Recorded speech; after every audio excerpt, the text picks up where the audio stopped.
Hello everyone. तो ये हमारा 50वां वीडियो होगा जो अपना लास्ट या सेकंड लास्ट वीडियो कह सकते हो। इसके बाद हमारा लास्ट एक वीडियो रह जाएगा जो होगा अपना अनुसूची या शेड्यूल के बारे में। उसके पहले जो आज का वीडियो होगा वो आपके मोस्ट ऑफ डिपार्टमेंट के ऊपर डिपेंड होगा, क्योंकि बहुत सारे डिपार्टमेंट ऐसे हैं जो बंधारण के अंदर, संविधान के अंदर दिए हुए हैं और किनको कुछ लोगों को नहीं दिया हुआ है। ठीक है, तो आज हम उनके ऊपर डिस्कस करने वाले हैं कि कुछ डिपार्टमेंट ऐसे हैं जो कहीं ना कहीं लिखे गए हैं, बट उनको पावर्स किस तरह दी जाएगी, वो लोग क्या करेंगे, वो आपको मैं शॉर्ट में समझाऊंगा। ठीक है, तो मिलते हैं पहले डिपार्टमेंट से। इसलिए मैंने आपको देखो सिंपल 2-3 चीज़ों में आपको दिखाया होगा, आपको सामने स्क्रीन में आपको दिख रहा होगा कि मैंने सबसे पहले ऊपर लिखा हुआ है बिजनेसमैन। तो इतना समझ लो कि ये एक इंसान है जो बिजनेस करता है। ठीक है, वो जितना कमाता है ना या नहीं कमाता, कुछ भी करता है, ठीक है, उसको पैसा जो मिलता है ना उसके ऊपर उसको जीएसटी देना होता है, गुड फॉर सर्विस टैक्स देना होता है। जो मैंने लास्ट लेक्चर में हमने लास्ट जो अनुसूची के अंदर या कह लो कि अमेंडमेंट के अंदर सुधारा किया है ना, उसके हिसाब से मैंने वहाँ पे आया। ठीक है, अब ये हो गया जीएसटी। आप कोई भी बिजनेस कर रहे हो आपको उसके ऊपर जीएसटी देना पड़ेगा। ठीक है, 18% का। क्लियर? कितना? 18% का आपको जीएसटी देना होगा। अब आता है कि सपोज कि किसी इंसान ने 100 रुपये कमाए हैं, इस बिजनेस इंसान ने 100 रुपये कमा लिए हैं और उसके ऊपर उसको 18% जीएसटी देना है। ठीक है, तो वो 100 रुपये में से 18% जीएसटी देगा। जो उसका बचा हुआ है वो आया, उसका खर्चा वर्चा जो निकालने के बाद जो उसका बचता है वो उसके ऊपर आप इनकम टैक्स देना होगा। आपको क्या देना होगा? उसके ऊपर आपको इनकम टैक्स देना होगा, जो आपके लेती है आईटी डिपार्टमेंट। क्लियर? अब आईटी डिपार्टमेंट के बाद आता है ईडी, जो आता है आपका इन्फोर्समेंट डायरेक्टरी। अब इसका काम क्या होता है? मोस्ट को पता है। इसका काम होता है सिमिलर टू काम होता है इनकम टैक्स जैसा, बट होता यह है कि जब इस इंसान ने 18% जीएसटी देने के बाद जो उसके पास 82 रुपीज़ बचे, उसमें सारा खर्च वर्च निकालने के बाद जो 50 रुपये उसके बचे, जो उसकी प्योर इनकम दी, आपको उसके ऊपर इनकम टैक्स देना है। बट किसी भी रीज़न के कारण इनकम टैक्स वो इंसान ये दिखाता है कि भाई मेरी इनकम ही नहीं हुई है या मेरा पूरा का पूरा 82 रुपीज़ का खर्चा ही हो गया है, तो उसके ऊपर आएगा ईडी, इन्फोर्समेंट डायरेक्ट आके बैठ जाएगा कि भाई तूने जो पूरा खर्चा किया उसका लेखा जोखा दिखा। ठीक है, तूने जितना कुछ खर्चा किया उसका लेखा जोखा दिखा कि भाई तूने इतना खर्चा किया कहाँ से, ये बता चल पहले। ठीक है, तो पहले क्या होगा? बिजनेसमैन जीएसटी भरने के लिए कंपलसरी उसको जीएसटी भरना ही पड़ेगा। उसके बाद इनकम टैक्स कब आएगा? लाइन में जब उसने 18% जीएसटी भर दिया, उसके बाद जितना पैसा उसको बचता है उसके अंदर वो अपना खर्च दिखाता है कि भाई मैंने इतना खर्च कर दिया, इतना कुछ खर्च करने के बाद मेरे पास 50 रुपये बचते हैं। ठीक है, उन 50 रुपये के ऊपर इसको इनकम टैक्स देना होगा। बट अगर वो ये दिखा दे कि भाई मैंने 82 रुपीज़ जो मेरे पास बचे हैं, जो जीएसटी भरने के बाद जो 82 रुपीज़ मेरे पास बचे हैं, मैंने वो 82 रुपीज़ सारे के सारे खर्च कर दिए, तो ईडी डिपार्टमेंट इन्फोर्समेंट डायरेक्टली आके उस पर बैठेगी और ये बोलेगी कि भाई तूने जो 80 रुपीज़ जो तूने यूज़ किए ना, इसका हिसाब दे। क्लियर? ये बिजनेसमैन यहाँ फंस गया फिर से। ठीक है, अब फिर से बात आती है कि भाई चलो यहाँ तक भी समझ में आ गया कि भाई GST, income tax, enforcement department यहाँ से समझ में आ गया। ठीक है, अब ईडी क्या करेगी पता है? ईडी बोलेगी ठीक है एक काम करते हैं, इसके ऊपर रेड डालो और पता करो कि भाई बंदे के पास पैसे आए कहाँ से, उसने यूज़ क्या किया। तब आएगा अपना सीबीआई। जिनको अपॉइंट कौन कर सकता है? जिनको याद रखना, ये लोग काम करेंगे सिर्फ 3 डिपार्टमेंट को रिलेटेड। कौन कौन? एक तो सेंट्रल, मतलब जो दिल्ली सरकार बैठी है, मतलब जहां मोदी जी बैठे हैं, उनको डायरेक्ट अपॉइंटमेंट मिलता है वहां से कि भाई आप इस केस के अंदर या फिर इस बिजनेसमैन को पकड़िए और इसके ऊपर इन्वेस्टिगेशन कीजिए। तो सीबीआई का पहला फुल फॉर्म क्या होता है? Central bureau of investigation. क्या होता है? Central bureau of investigation. इसका मेन काम होता है कि आप उसको, सेंट्रल गवर्नमेंट अगर ऑर्डर देती है कि बस इस XYZ बिजनेसमैन को उठा लो, तो उठा लेगी। ठीक है, इनसे परमिशन लेने की कोई जरूरत नहीं होती है, जीएसटी से, ना इनकम टैक्स से, ना ईडी से। ये इनसे रिपोर्ट मंगवाएगा कि भाई इसने 18% जीएसटी भरा था कि नहीं भरा था, इसने इनकम टैक्स भरा कि नहीं भरा, या ईडी से पूछेगा कि भाई आपने जो रिपोर्ट में फाइनल किया या आपने कुछ रिसर्च किया तो उसके ऊपर आपका क्या निर्णय है, आपको वो बताना होगा। क्लियर? उसके बाद अगर ये इंसान को सुप्रीम कोर्ट में जाना है तो सुप्रीम कोर्ट को ऑर्डर देगी या फिर हाई कोर्ट से रिलेटेड होगा। मतलब ये लोग मोस्ट ऑफ लोग सेंट्रल ब्यूरो ऑफ इन्वेस्टिगेशन वाले या फिर सीबीआई वालों का मेन काम होता है कि इनको चलाती है दिल्ली सरकार या सेंट्रल गवर्नमेंट या सुप्रीम कोर्ट या हाई कोर्ट। क्लियर? ये इनके बंधे हुए इंसान होते हैं, ये इनसे रिलेटेड ही काम कर सकते हैं। क्लियर? इनके बाद आते हैं कि अगर ये इंसान सेंट्रल में भी नहीं है ना, इसके ऊपर इतना कोई बड़ा इंसान है कि भाई इसके ऊपर सुप्रीम कोर्ट भी आ सकती है, तो ये नॉर्मल इंसान हुआ, मतलब कोई भी गले चुके का मतलब सिंपल इंसान हुआ। ठीक है, तो उसके ऊपर बैठेगी सीआईडी। अब सीआईडी का काम ये नहीं है कि उसके ऊपर ये इन्वेस्टिगेशन करे। क्लियर। उसका मेन काम होगा कि उसके क्रिमिनल इन्वेस्टिगेशन डायरेक्ट डिपार्टमेंट, क्या है, क्रिमिनल इन्वेस्टिगेशन डिपार्टमेंट, कि भाई इसका कितना क्रिमिनल रिकॉर्ड है उसको चेक किया जाए, किस तरीके का इंसान है, इसका बैकग्राउंड क्या है उसको चेक किया जाए। क्लियर। उसके बाद आती है नारकोटिक्स, कि भाई ये इंसान के ऊपर अगर ऐसा लगता है कि भाई ये इंसान नशा वक्ता कुछ करता रहता है या फिर ड्रग्स के व्यापार में है, इसका मोस्ट ऑफ इसकी इनकम अगर डिपेंड है कि भाई ये ड्रग्स वगैरह या दारू वारू बेच के या फिर कुछ ऐसी नशीली पदार्थ को जो इंडिया में बैन है, याद रखना किस में बैन है, किसी पर्टिकुलर स्टेट में बैन की बात नहीं कर रहा हूँ मैं, पूरी बात कर रहा हूँ पूरे नेशनल इंडिया में बैन है। अगर उसका उत्पादन करता है या उसको बेचता है ये बिजनेसमैन, तो उसके ऊपर इन्वेस्टिगेशन कौन करेगा, एनसीबी, नारकोटिक्स कंट्रोल ब्यूरो। कौन करेगा, नारकोटिक्स कंट्रोल ब्यूरो। ओके, अब ये होगी बात यहाँ तक। अब देखो ये मैंने बनाया होगा ये वाला, ये आता है सीवीसी, क्या है, सीवीसी। अगर जीएसटी वाला करप्शन करता है, आईटी वाला करप्शन करता है, ईडी वाला करप्शन करता है, सीबीआई वाला करप्शन करता है, या सीआईडी वाला करप्शन करता है, या एनसीबी वाला करप्शन करता है, क्यों, क्योंकि ये बिजनेसमैन, इसके पास बहुत पैसा है, ठीक है, इसने यहाँ पे जीएसटी वाले को पैसा खिला के अपने 18% जीएसटी से निकल गया, ठीक है, इनकम टैक्स वाले को पैसा देके वहाँ से निकल गया, ईडी वालों को बोल दिया कि भाई ठीक है तुम इतने पैसे ले लो तुम निकल जाओ, ठीक है, सीबीआई वालों को बोल दिया कि तुम इतने पैसे लेके तुम निकल जाओ, सीआईडी वाले या लोकल डिपार्टमेंट में क्रिमिनल लोग के डिपार्टमेंट वाले लोग आए, उनके उसके ऊपर इन्वेस्टिगेशन करने के लिए आए, उसको बोल दिया कि भाई ठीक है एक काम करो तुम भी लेके निकलो, चलो भाई, तो इनको भी लेके निकाल दिया, ठीक है। अब आते हैं लास्ट में कि भाई उसके पास से ड्रग्स वगैरह मिल गया, तो वहाँ पे नेशनल कंट्रोल ब्यूरो को बोल दिया कि ठीक है भाई तुम भी पैसे लेकर निकल जाओ। अब आता है मेन मुद्दा कि अगर इन सब ने करप्शन कर लिया है तो इन सब के ऊपर डिपार्टमेंट है जो है आपका सीवीसी, जो क्या आपका आता है सेंट्रल विजिलेंस कमीशन। ये मोस्ट पावरफुल डिपार्टमेंट होता है, क्या है, मोस्ट पावरफुल डिपार्टमेंट, कि भाई इसके ऊपर कोई नहीं है। क्लियर। अगर इस इंसान ने या फिर यहाँ से अगर सपोज अगर यहाँ करप्शन हो गया ना, मतलब इस सब डिपार्टमेंट में करप्शन है, अगर इस इंसान का या फिर जो इंसान इसके अंदर बैठा है वो रियल इंसान है, वो एकदम सत्यवादी होगा ना, तो यहाँ पे करप्शन नहीं होगा इतनी जगह पे। क्यों? क्योंकि इन सब को डर होता है सीवीसी से, सेंट्रल विजिलेंस कमीशन से डर होता है, क्योंकि उसका फुल पावर होती है कि इनको जरा भी शक होता है तो उस पूरे डिपार्टमेंट के उस पूरी फाइल को, उस फाइल के अंदर कितने लोग हैं उन सब को विदाउट एनी परमिशन उठा लेने का पहले, और उठाने के बाद तुरंत उनके ऊपर इन्वेस्टिगेशन करो। किसका काम होता है? सेंट्रल विजिलेंस कमीशन का। क्लियर। अब आते हैं आपका लोकल में आ जाते हैं, ठीक है। ये सब तो वो हो गया जिसके ऊपर टैक्स की चोरी या फिर टैक्स से रिलेटेड या कोई क्राइम से रिलेटेड इनके ऊपर मुद्दे चलते हैं। अब आते हैं इसके ऊपर जो आपका है रॉ का काम क्या होता है? रॉ का काम होता है आउट ऑफ इंडिया का। किसका होता है? Out of India. आई याद रखना, आउट ऑफ इंडिया। इसका फुल फॉर्म क्या होता है? Research and analysis wing. क्या है? Research and analysis wing. इसका काम क्या है? आउट ऑफ इंडिया का काम है, इंडिया के रिलेटेड इसका काम नहीं होगा। क्लियर। इंडिया के बाहर क्या का काम हो रहा है वो इसको देखना है, इसके अलावा इसको कुछ और देखने की जरूरत नहीं है।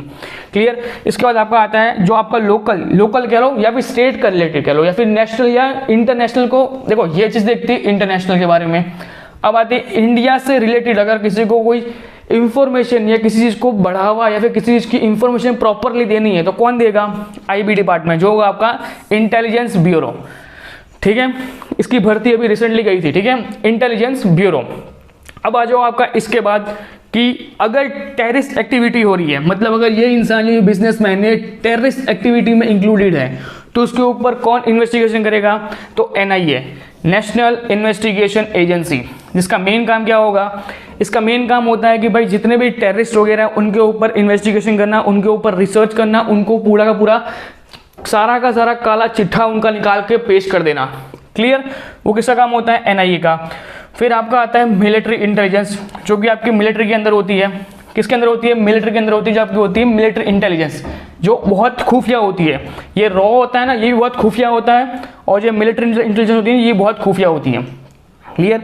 इसके बाद आपका आता है LIU, लोकल इंटेलिजेंस यूनिट। इनका मेन काम क्या होता है पता है? इस बिजनेसमैन का एड्रेस को वेरीफाई करना। मेन काम क्या है?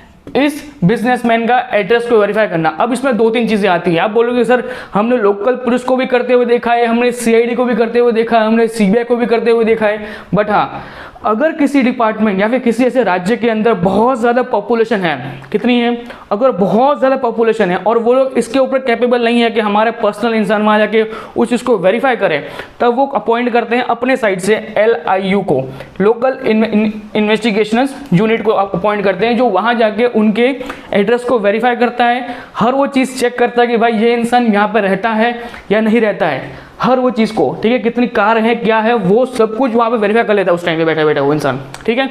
अब इसको पहचान नहीं पाता क्योंकि ये इंसान होता है लोकल। ये हो सकता है कि आपका फ्रेंड हो, ये हो सकता है कि आपके कोई ना कोई आसपास का कोई रिलेटिव इस डिपार्टमेंट से इंक्लूडिंग हो, क्योंकि इसके बारे में किसी को इतना इन्फॉर्मेशन दी नहीं जाती है। क्लियर। अब आ जाओ आपकी कुछ नॉन कॉन्स्टिट्यूशनल बॉडीज़ के बारे में।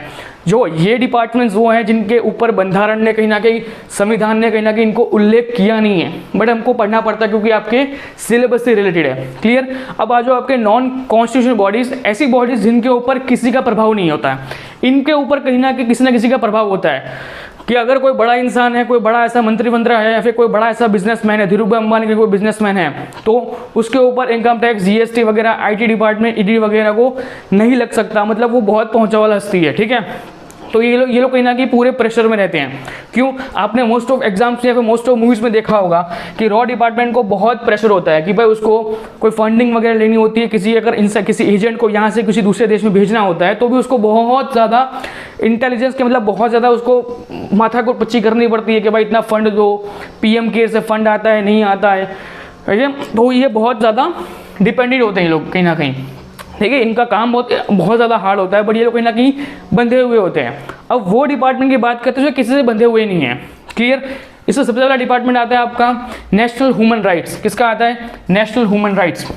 इसके अंदर ना बहुत सारे पुलिस कांस्टेबल से लेके पुलिस वाले, या कह लो ये मोस्ट ऑफ पता कहाँ यूज़ होता है कि जब कोई ऐसा मुद्दा चला होता है जो पब्लिकली बहुत ज़्यादा वायलेशन पे होता है, और ये मोस्ट ऑफ सिनेरियो में कहाँ पे होता है पता है? जो लोकल पुलिस होती है ना आपकी, लोकल पुलिस, ये उसके ऊपर बहुत ज़्यादा वॉच रखते हैं। क्यों पता है? इनके पास राइट होता है कि किसी भी इंसान को सस्पेंड ऑन द स्पॉट कर सकते हैं according to national human rights के अकॉर्डिंग, कि भाई उस इंसान को इतना मारने की ज़रूरत नहीं थी, आपने उसको इतना मारा इसलिए हम लोग उसको हटा रहे हैं इस जगह से अभी। तो कहीं ना कहीं नेशनल ह्यूमन राइट्स बहुत ज़्यादा पावरफुल बॉडी आ जाती है उस टाइम पे। क्यों? क्योंकि ये नॉन कॉन्स्टिट्यूशनल बॉडीज़ हैं जिनको बहुत पावर्स दी गई हैं, ठीक है। फिर आता है आपका SC ST OBC women commissions. ये भी आपको पता होगा, मैंने बताया 2-3 बार बता दिया आपको कि भाई ये जो है ना, ये लोग ST SC OBC ये वुमेन, इनके जो कमीशन बनते हैं ना, जो आयोग बनते हैं, वो बहुत पावरफुल होते हैं। ये भी किसी भी इंसान को कहीं पे भी किसी भी रैंक पे हो, चाहे वो DYSP SP क्यों ना हो, उसको वहाँ पे सस्पेंड कर सकते हैं। क्यों? क्योंकि इनके पास इतनी पावर्स दी गई है। क्लियर। याद रखना, ये लोग UPSC कैडर के इंसान को सस्पेंड नहीं कर पाते हैं।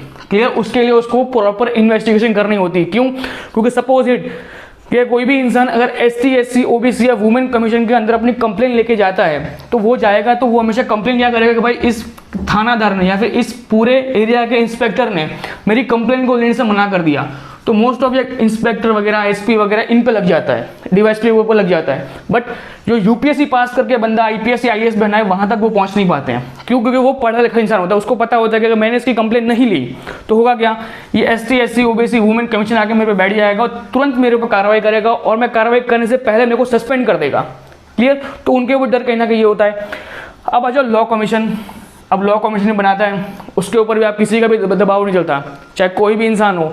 जो इंसान लॉ कमीशन में काम करता है उसके ऊपर आप कोई भी प्रकार का दबाव नहीं बना सकते हो। फिर आपका आ गया UPSC और स्टेट PCS। स्टेट PCS में आपका GPSC आ गया अपने गुजरात की तरफ से, ठीक है। बाकी जो आपका स्टेट में होगा आप वो ऐड कर सकते हैं, ठीक है। और UPSC के अंदर ऐसा नहीं कि मैं अधिकारी की बात कर रहा हूँ, मैं UPSC पूरी टीम की बात कर रहा हूँ। UPSC का एक अध्यक्ष होता है, उसकी पूरी पैनल होती है, मैं उसकी बात कर रहा हूँ कि आप उसके ऊपर प्रेशर नहीं डाल सकते हो। क्यों? वरना कोई मिनिस्टर का बोल देगा कि भाई ये मेरा भतीजा है या फिर मेरा लड़का है, इसको UPSC में पास कर दो, चलो भाई, ठीक है। तो उनको उस तरीके से रखा गया था कि भाई ये लोग, इनको किसी भी तरीके की कोई प्रेशर ना झेलना पड़े। क्लियर। इनके ऊपर इतना कोई प्रेशर नहीं होता है। फिर आपका आता है इलेक्शन कमीशन, फिर आपका आता है कंट्रोलर एडिटर जनरल, ठीक है। फिर आपका आता है कोर्ट, जिसके अंदर आपकी 3 प्रकार की कोर्ट आएगी, सुप्रीम कोर्ट, हाई कोर्ट और डिस्ट्रिक्ट कोर्ट, तीनों कोर्ट इसके अंदर आ जाती है। फिर आपका आता है RBI, फिर आपका आता है SEBI, ठीक है। RBI का काम क्या होता है? पूरे इंडिया के सारे मनी को मॉनिटरिंग करना, ठीक है। कौन सा पैसा कहाँ गया, किस तरीके से गया, क्या करना है, सारा मॉनिटरिंग कौन करता है? तो RBI करता है। क्लियर। उसी के सामने आपका सीबी, तो सीबी क्या करता है, आपका स्टॉक मार्केट से रिलेटेड सब सारे जितने भी स्कैम वगैरह जो कुछ भी होता है उनके ऊपर मॉनिटरिंग करता है कि भाई ये कौन सा स्टॉक मॉनिपुलेट हो रहा है, नहीं हो रहा है, किस तरीके से हो रहा है, क्या हो रहा है, वो सारा का डिपार्टमेंट किसके ऊपर आता है, सीबी के ऊपर आता है। फिर आपका आता है पंचायत और म्युनिसिपल कॉर्पोरेशन, ये भी आपकी नॉन कॉन्स्टिट्यूशनल बॉडीज है। अब आप बोलोगे सर कि आर्टिकल्स के हिसाब से देखा जाए कि अगर कॉन्स्टिट्यूशन के हिसाब से देखा जाए तो सुप्रीम कोर्ट का भी उल्लेख दिया हुआ है, हाई कोर्ट का भी दिया हुआ है, डिस्ट्रिक्ट कोर्ट का भी दिया हुआ है, कंट्रोलर एडिटर जनरल का भी दिया हुआ है, इलेक्शन कमीशन का भी दिया हुआ है, ठीक है, पंचायत का भी दिया हुआ है और म्युनिसिपल कॉर्पोरेशन का भी दिया हुआ है। बट इनमें ये प्रावधान दिया हुआ है कि इनमें काम करने वाले लोग, ठीक है, उस डिपार्टमेंट के बारे में बात नहीं की गई, उनमें काम करने वाले लोगों को फ्री रखा गया कि भाई वो लोग जो मन में आए वो अपने मन में कर सकते हैं, बस वो नॉन कॉन्स्टिट्यूशनल होना चाहिए या फिर वो किसी भी प्रकार के दबाव में आके काम करने नहीं चाहिए। क्लियर। अब आते हैं आपके कॉन्स्टिट्यूशनल बॉडीज़। क्या है आपकी कॉन्स्टिट्यूशनल बॉडीज़, ओके, जिसके अंदर आपका आता है पहला कंट्रोलर एडिटर जनरल जो आपका यहाँ पे था। अब ये आता है खाली आपका एडिटर जनरल। क्या आता है, एडिटर जनरल, जो आपका आर्टिकल नंबर 76 में दिया हुआ है। फिर आपका आता है पार्लियामेंट जो आपका 79 में दिया हुआ है। फिर आपका आता है CAG, देखो मैंने कहा था ना ये वाला CAG, ये आपका दिया हुआ 148 में। फिर आपका आता है सुप्रीम कोर्ट जो भी आपका यहाँ पे 124 में दिया हुआ। फिर आपका आता है फाइनेंस कमीशन, ये आपका मोस्ट इंपॉर्टेंट है, ठीक है, आपको ये याद नहीं हो तो भी चलेगा, आपको ये याद रखना है कि फाइनेंस कमीशन आपका 280 में दिया हुआ है जो कि आपकी नॉन कॉन्स्टिट्यूशनल बॉडीज़ है, ठीक है। अब कुछ ऐसी बॉडीज़ के बारे में बात करते हैं जिनके बारे में ना बहुत ज़्यादा उल्लेख नहीं किया गया था, बट इनको लाइमलाइट में कौन लेके आए, तो मोदी जी लाइमलाइट में लेके आए। किसको, नीति आयोग को, ठीक है। ये बॉडीज़ ना इसके अंदर आती है, ये बॉडीज़ ना इसके अंदर आती है। किसके अंदर, ना वो बॉडी इसके अंदर आती है ना वो बॉडी इसके अंदर आती है। ये लोग इंडिपेंडेंट होते हैं, बट इनके ऊपर कामकाज कौन करेगा, इसका प्रमुख कौन होगा, इसका हेड कौन होगा, तो इनडायरेक्टली इसका हेड होगा कौन, PM ऑफ द इंडिया, ठीक है। प्रधानमंत्री, जो देश का प्रधानमंत्री होगा वो भी इनडायरेक्टली इसका हेड होगा। तो नीति आयोग का हेड कौन है, तो PM, मोदी जी अभी इसके हेड है, ठीक है। एक आएगा आपका, एक और आएगा नेशनल डेवलपमेंट कमीशन। क्या है, नेशनल डेवलपमेंट कमीशन, ये भी आपका वो बॉडी है जो देश के विकास के लिए कामकाज करेंगे, ठीक है। तो आपने अभी तक देखा, जितना कुछ हमें देखा कि ये कुछ कॉन्स्टिट्यूशनल बॉडीज या कुछ नॉन कॉन्स्टिट्यूशनल बॉडीज को बहुत इंपॉर्टेंट दिया गया है बंधारण के हिसाब से, ठीक है। मिलते हैं नेक्स्ट लास्ट लेक्चर में जो अपना आपका होगा हमारा शेड्यूल से रिलेटेड, जो कि आपका बहुत छोटा होगा, ठीक है। तो मिलते हैं नेक्स्ट लेक्चर में, तो तब तक अपना ध्यान रखिए और जय हिंद।